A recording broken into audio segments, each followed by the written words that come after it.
Welcome back into that Sean podcast. I be the Big Ush. Over here is the Cat Daddy. Cat Daddy, what's on your mind? It feels good to finish the season with a victory, even if it was the third place game. But yes, I will take my victories anywhere I can get them. If you guys are wondering, the league that me and Cat Daddy were in together is now over. He finished in third place. I finished in second place, unfortunately. I did not come back victorious, but it's okay. I will come back next year strong, and we'll be talking about next year in this episode. But first, we have to do our abysmal receipts coming up. So, oh man, before we do our receipts, I just want to say that fantasy football is such a strange game, because here's a list of championship heroes who probably went undrafted and unowned for most, if not all, of the season. Rashad Penny. We have Rashad Penny. We have Braxton Berrios, Christian Wilkerson, Cyril Grayson, Antoine Wesley, Zay Jones, Jarrett Patterson, Boston Scott, Dante Foreman. Man, this is a strange game. All right, so my QB to trust, I had Dak Prescott. I'm taking this W. Dak Prescott had 2 touchdowns in this game. Or was it 3? I don't know. He did something. He had touchdowns. I think it was 3. It was 3 touchdowns. All right, next up, my running back to trust was Nick Chubb. I don't know what happened here. People, this should have been a slam dunk. Wide receiver to trust with Cooper Kupp. I'm taking the L, but the numbers were still good. I'm just taking the L. Because he was supposed to have 150 and 2. Yeah. Next up, I had George Kittle. Taking this L too. Sean, what do you think? Well, how'd yours go? I feel like I let people down. We're just going to get off to a hot start, and my quarterback trust was Trey Lance. He had 249 through the air, 2 touchdowns, interception, 31 rushing yards. He finished as quarterback 10 for the week, getting around 19 points, so I'm going to take that victory right there. Went bold and spicy. But next? Ezekiel Elliott. Not much. I was surprised on both the number of opportunities that he had and the results that came from those opportunities. 9 rushes, 16 yards. He had 1 catch for 14 yards. Good for 3 points. Pretty sure you lost. So, A.J. Brown. Speaking of losing, 2 catches, 41 yards in a day when Tennessee dominated with Derrick Henry light on the ground. And I am finally going to take a win for the tight end category with Rob Gronkowski. He didn't reach the end zone, but he turns 10 targets into 7 catches, 115 yards. Good for tight end 2 for the week. So I feel good about those. All right, I'm up next. Kyler Murray was my QB not to trust. That's a loss. Even though it was closer than you would have thought. Joe Mixon, I'm taking the loss on this. I really am. Yeah, it's not a PPR league. We're not talking PPR. I didn't think he'd do this well, but I'll take it. But Keenan Allen, PS2, locked him down. And then Kyle Pitts, no sir, you did not get that. Mm-mm. All right, you took an L on Kyler also. Man, anybody I put on my don't trust list had it out for me this week. What about Josh Jacobs? You know, I said last week that he would be hoping. I gave you that dub. I gave you that dub. Which one? Jacobs. For this week? Yeah. Really? Yeah, what did he have? He didn't have that much. He had 63 yards and a touchdown on the ground. He had 4 catches for 17 yards. He was getting around 13 points. I'll give you that dub. That's mighty generous of you, but I am.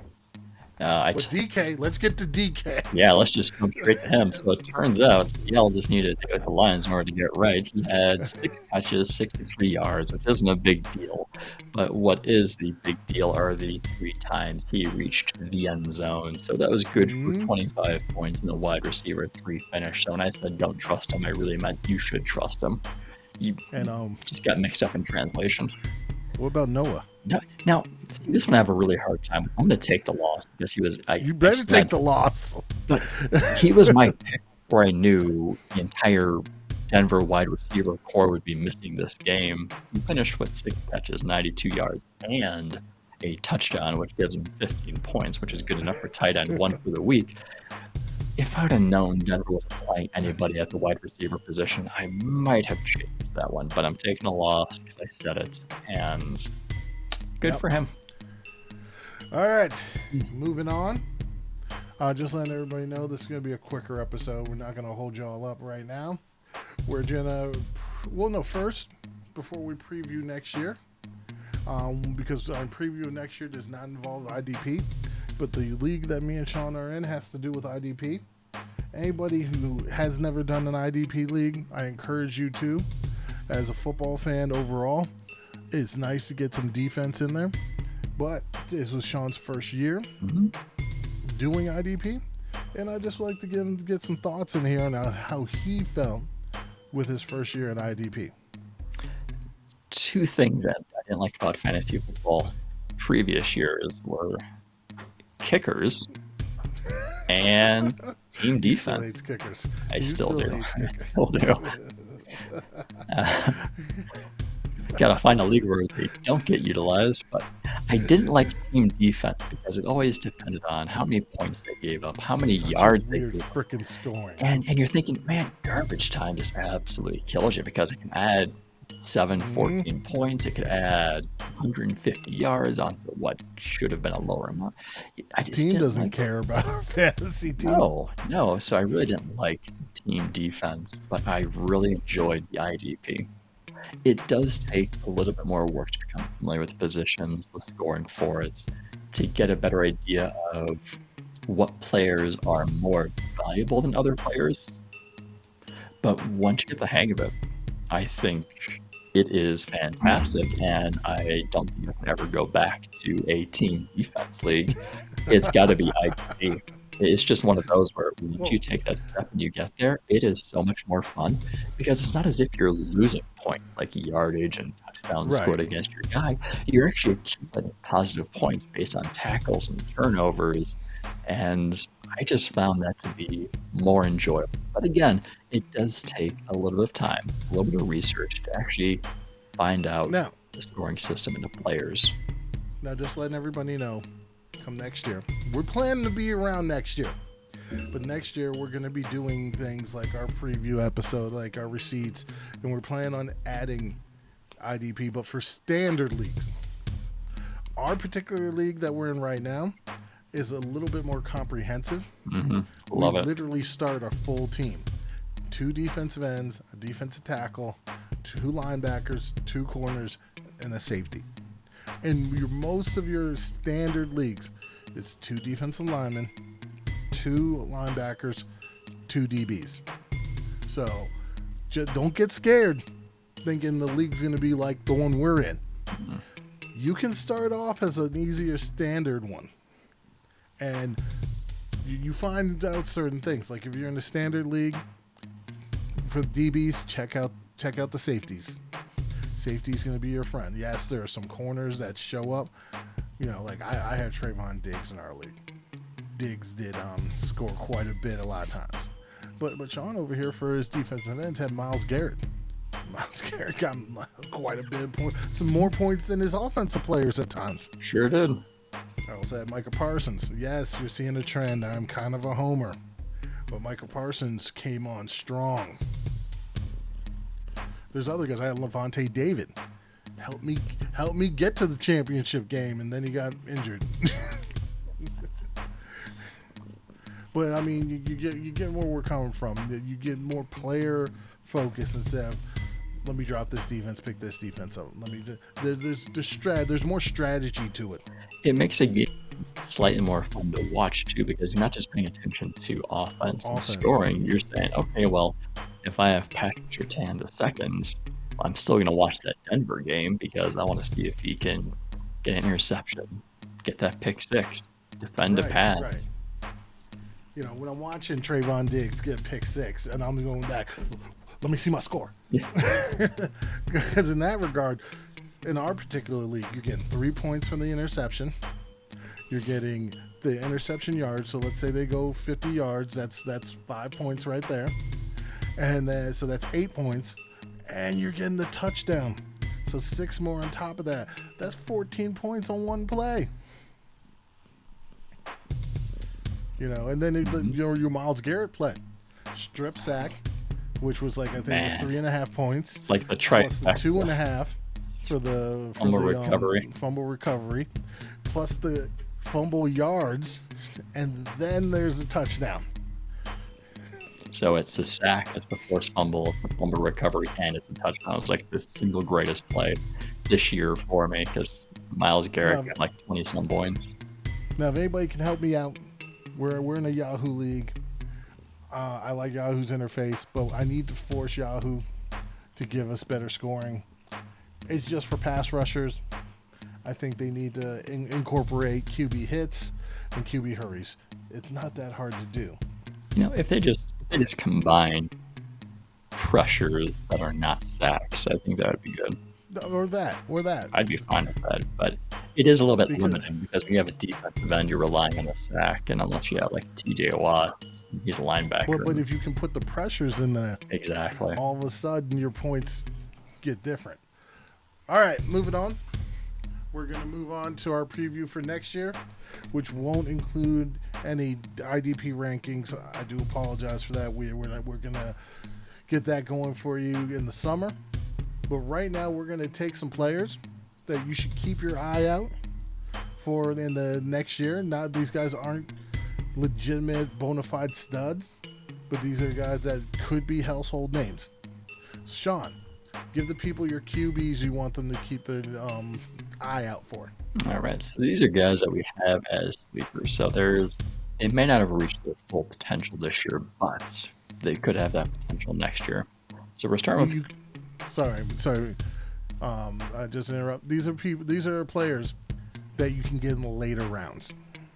So I understand the season may be over, but you better start getting ready now if you want to win a championship. Got that right. Go ahead, John. All right. I tried to avoid rookies as much as I could. I did not. But my quarterback position starts with 2 rookies. My first one is Justin Fields. The rookie season has been a disaster, to say the least. I'm expecting a new head coach, a new offensive coordinator, and really a new offense that's going to be focused more around Justin Fields and his strengths next year. It also helps that both Andy Dalton and Nick Foles are on expiring contracts and are set to become free agents because I don't think Chicago retains either of them. So should be Justin Fields. Give him another full offseason, QB1 reps. Use the down 2021 year to your advantage. Second quarterback, Trey Lance. I have a hard time seeing Jimmy Garoppolo return to San Francisco next year, at least in a starting capacity. San Francisco traded valuable draft capital to get in position to take Trey Lance. They did that for a reason. His 2020 season with North Dakota State University was interrupted, limited due to COVID. He had 1 game that he played. This 2021 season, we've seen flashes, we've seen rookie moments, but there's a lot of consistency in San Francisco, and I like that because it makes a good environment for Trey Lance to grow, to develop. They're keeping a lot of the same players. They should be keeping a lot of the same coaches. Their front office should stay intact. The way I think about Trey Lance is similar to how I thought about Jalen Hurts this year. He's a quarterback that needs some seasoning, maybe not exactly where he needs to be as far as passing, but he's still got that potential, and he can add significant value with his legs. It's just going to be slightly less garbage time production. All right, my ones. We have one in common. I have Trey Lance here. That offense is loaded. And Trey Lance just has to develop well enough to come in and take advantage of all the weapons and all the nastiness that's going on now. 2, Zach Wilson. Zach Wilson has shown some flashes. There are weapons here like Elijah Moore, like another player I'm going to mention a little bit later. There's Corey Davis. So Denzel Mims tried to show a little bit. Braxton Berrios has shown us a little bit. Elijah Moore. I said Elijah Moore. No. If they can shore up that offensive line, maybe get another weapon, maybe a tight end, in the second round, like Lindemeyer, I think is his name is. Is that his name? Weidermeyer. That's it. Yeah. That's it, Weidermeyer. Like a Weidermeyer, you never know. Or maybe they sign, let's say, an O.J. Howard. We'll see. All right, running back, Sean. Our first one is Clyde Edwards-Helaire. And you're probably thinking, why is he in your sleeper list? I drafted him in the first or high second round. How is he going to be considered a sleeper? And that's a great question. Because plenty of managers feel jilted by Edwards-Helaire this year, actually for the past 2 seasons, which may allow him to fall further down the draft board. And that's going to be good for you because Darrell Williams is on an expiring contract. Edwards-Helaire may have the job to himself. Now, I think it's unlikely that Kansas City goes into free agency, drafts somebody to challenge Edwards-Helaire. I don't think they're going to draft or sign someone for free agency or draft someone to challenge Edwards-Helaire. And they have other needs that they need to meet, like keeping Tyrann Mathieu in town. So use this down season to your advantage. I think that might be a common trend among the players I talk about today. All right, my running back. Ooh, sorry, I forgot my second one. Oh, sorry. Your second one. Yes. Sorry. Sean McVay is trying to ruin my second one, but it's Cam Akers from the Rams. Recovery from his preseason Achilles injury has been remarkable. It's been fantastic. It's been quite amazing. We'll see. He's already been activated from the injured reserve list with the possibility of playing in the playoffs, maybe the preseason or maybe the season finale. But we're probably looking at something in the playoffs. Sonny Michel is eligible for free agency. So we're going to see if Los Angeles Rams think that he's worth keeping in town or if he's just going to be a rental for a couple of months for this season. So that's my 2 running backs. Who do you got? So my 2, they're both rookies. Michael Carter from the New York Jets. Yes, I know. I must be out my flipping mind. They have 2 Jets on my list. Yeah. But remember, I'm saying these are later round guys that I'm talking about. These are guys that you're not picking near the first or third round. I'm also picking a guy who I think is going to be taking a starting role. Not a guy who's going to be stuck behind Sonny Michel. Ouch.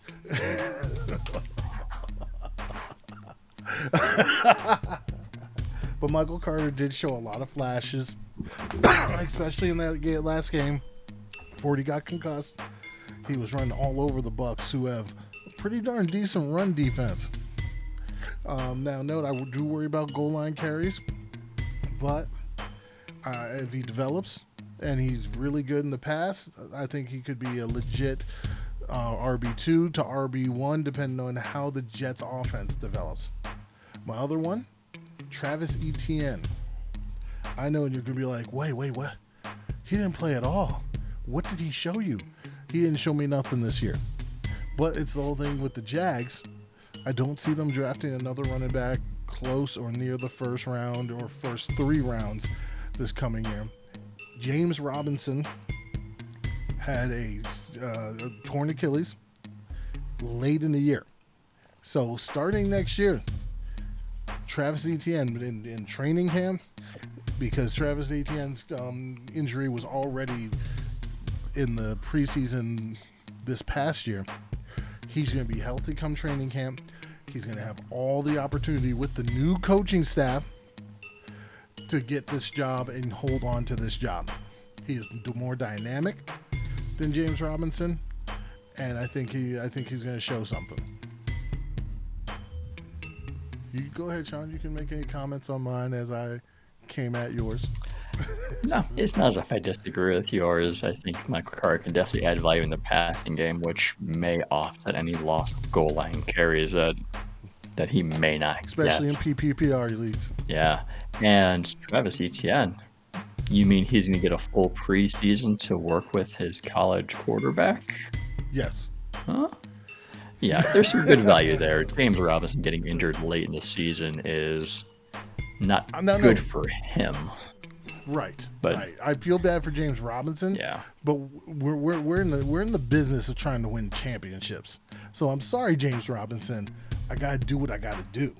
Yeah, we don't want anybody to get injured. Let's just be honest. We don't like injuries. Now, Cam Akers. I like Cam Akers. But he has been injury prone. And Sony Michel, who I think is more talented, kind of has a stranglehold on this running back thing. Let's remember, the only reason that they traded for Sony Michel is because Cam Akers got injured. Exactly. But at the same time, it is not what you were doing for me then. It's what did you do for me lately? Yep. And Darrell Henderson had this job.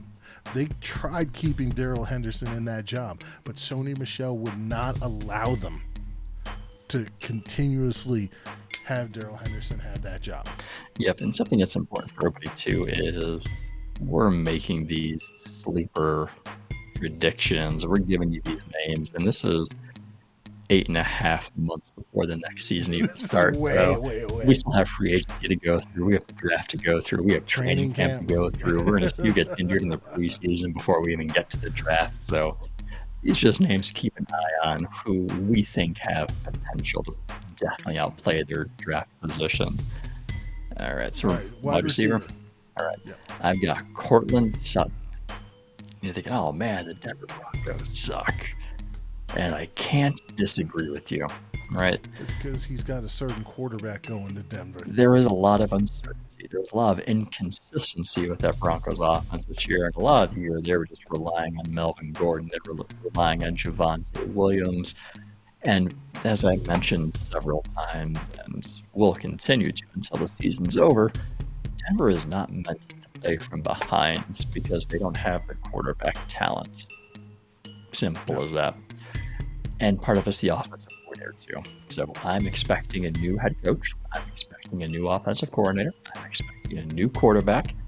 And it's going to give Cortland Sutton an additional year to heal from that torn ACL that he suffered. Not saying that it necessarily affected him this year, but he's still fresh off the injury. To piggyback onto that, I think you can get both Cortland Sutton and Jerry Jeudy in later rounds that you normally would have got them, and I think they both have very nice value in those later rounds. Yeah, that's the thing about the later rounds is that's where you're gonna really win your league.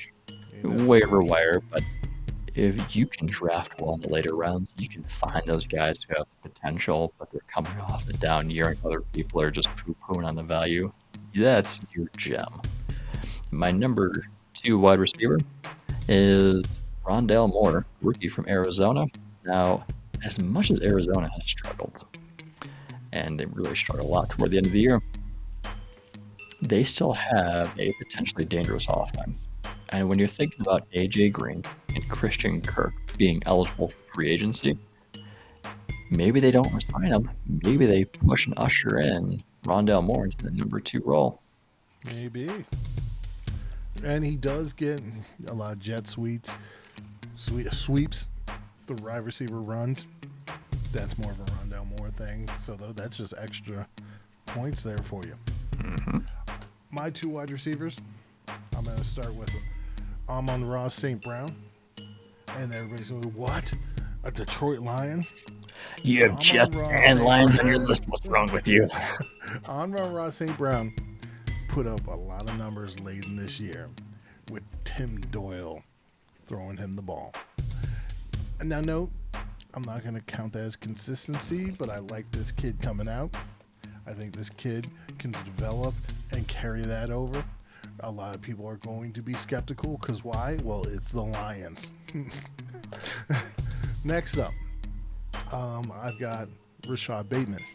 Everybody's like, what? What about Mark Andrews? What about Hollywood Brown? I think Rashad Bateman is a better receiver than Hollywood Brown. I think with little development, I think him getting injured sent him back a little bit. But every time they've actually went to get him the ball, he has shown up. So I think getting a little bit more rapport with Lamar Jackson, he's going to be a very nice option there. Also, there's 2 Michigan receivers, former Michigan receivers, just to keep your eye on. Donovan Peoples-Jones in Cleveland, depending on who's playing quarterback there. It's probably going to be Baker, but let this guy develop some rapport with him and not have a guy like Odell Beckham getting in the way. This guy has all the athletic ability in the world. We just got to see it happen. And then Nico Collins, who's in Houston right now, who has shown some flashes. So, maybe Davis Mills develops a little bit and we see a little bit more there. I don't care how bad a team is. You can get some fantasy value somewhere. Even on bad teams, there's fantasy value. Absolutely. All right, speaking of bad teams, let's talk about both of our top tight end. Well, not top tight end, but our first tight end we want to talk about in terms of sleeper. Cole Kmet, Chicago Bears. So he didn't reach the end zone at all this season. That's their first 17 weeks. They have one more week to play, but he has not reached the end zone. That you can use to your advantage, use in your favor, because coming into week 18, Cole Kmet has 5+ targets in 11 of his 16 games that he's played this season. He is becoming one of the top receiving options for the Bears, and that doesn't matter who's at quarterback. Justin Fields, Andy Dalton, Nick Foles, they're throwing targets his way. So more consistency with Fields is going to be able to help you. Cole Kmet is currently 9th among tight ends in terms of targets, and you know that I love consistency of volume with my tight ends. So Jimmy Graham is eligible for free agency. I don't think Chicago is going to bring him back. I imagine that Cole Kmet gets all the tight end targets. All right, who's your second one? Herb Smith. Cole Kmet's my first one. Yeah, Herb Smith, Minnesota Vikings, a name that has probably been forgotten for the entire season due to an injury suffered during the preseason. Former Bama, yeah. He was supposed to take on a larger role in the Minnesota offense. In his absence, Tyler Conklin has put up 59 catches, 587 yards, 3 touchdowns, which is by far a career season for him. The thing is, Tyler Conklin was brought in to be a blocking tight end. He was never meant to shoulder the receiving load, but he has put up some good numbers.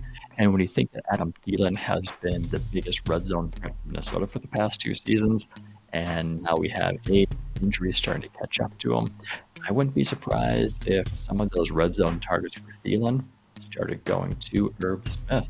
So just like I had high hopes for Herb Smith this past offseason, they're continuing. All right. Lastly, my tight end. I already said Cole Kmet. My other one's Brevin Jordan. Yes, another Houston Texan. Whoa. You have Jets. 2 Jets players. 2 Jets players. And now you have a Houston player.